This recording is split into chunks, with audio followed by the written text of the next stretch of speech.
And what would you do with the crayfish? Yeah, Just keep watch it. it, put it in the Yeah, jar. put it in Yeah. exactly. Yeah. Until whoop. So when you said you were going to play in the prairie, you literally that meant you're playing with nature. I mean, in my mind, I thought, oh, you're going to play baseball in the prairie. But we played no, baseball there too. I mean, we did that as well. But you also softball. Yes. really interacted. 16-inch softball. Yeah. 16-inch. Oh yeah. Yeah, city game. It sure is.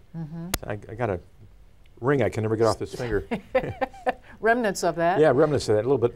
Yeah. And you know, the nice thing about this too was my grandparents on my mother's side were farmers in Ohio, and we used to spend a week or two in the summer on the farm. And one of the first things you do, you know, is take your shoes off and go barefoot. And then gravel, you know, after a while, your foot gets used to the gravel. But every once in a while, you step on something that's dry, and then it oozes between your toes. Ooh, you know what that is. Yeah, I know what that was too. Yeah. I remember climbing an apple tree in the lane and hearing my mom call me for lunch, and I you know, got down from the apple tree and I ran down the lane to the fence, and I stepped on something, a little bit of a pain at first. It was a bee. Oh. It stung me in the sole of the foot. Under the apple tree. Oh, and it just, that thing swelled up and it itched and itched and itched and itched. And I used to watch the barn swallows, and we used to go down by the creek, or crick, and we'd swat at horseflies against the side of the barn and just stun them so they couldn't fly. They're still alive. Use that for bait. And typically the creek would dry down in the summer, and there'd be just water under the bridge. There was a little 2-lane bridge. We'd be fishing under the bridge, and you catch suckers and bullheads, and then dump them in the horse trough. And my grandfather would come out and say, "How do these fish get in the horse trough?" Yeah. Oh yeah. Very fun. We'd hunt for kittens in a hay mound. You know, listen for the meow, meow, meow, meow, and pull the bales away, and then there'd be these, you know, these tiny little kittens. Yeah. Sometimes with their eyes closed. Sometimes, you know, hissing at you. Yeah. But just, oh yeah. I remember there was a, walking through part of the area on the farm where there were these big granite boulders, and there used to be groundhogs used to dig under these boulders. And my brother and I remember one time my brother and I would be with me, and I took off in one direction, he took off in another direction. And later on he chewed me out. He said, "Al, where were you? Where were you?" Well, what do you mean? I had a groundhog by the tail, and if you would have been with me, we could have pulled it out of the den.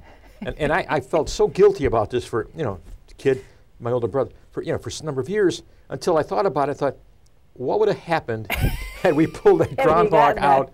You know, and I would say, "Oh, you give me 5 beers." You know, but I really, you know, but I carried his guilt with me. I let my older brother down. Right? So, and then they found the snapping turtle in the creek, and my cousins Franklin and Tony and the farm next door came out, and they had a broom handle, and they put it by the snapping turtle, and this guy went right to the broom handle. Wow. And I think they took the snapper home, and I think they had turtle soup. Wow. But it was a good-sized snapping turtle. Sounds like it. Yeah. Again, the 5 beer. Yeah. Well, that would have been scary. And I remember spotting a bluebird flying into this hole in this tree. You know, it was a kind of a dead tree. And I snuck up behind, and I put my hand over the hole. So now here I am with my hand over this hole. Is there a bluebird in there? I don't know. Have I really caught a bluebird? I don't know. I took my hand down and the bird flew out. So you did. Yeah. So.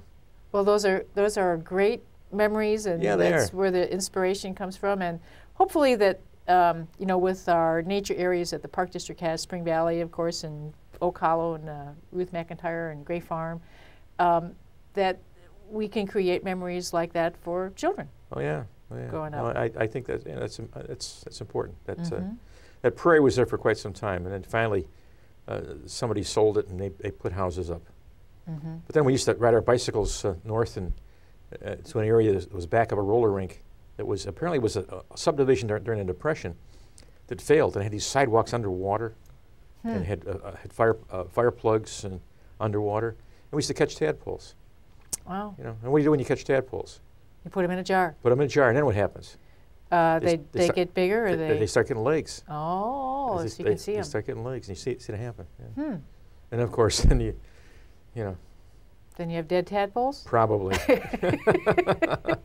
don't remember that. I don't remember that part. Your mom must have had a lot of jars, let me tell you that. Oh, yeah. Well, Al, thank you so much for remembering your past and sharing that with us. Yes, it does. The prairie waits. Yeah. Very good. Thank you so much. Well, thank you. And we're going to take a break, and then we'll be back.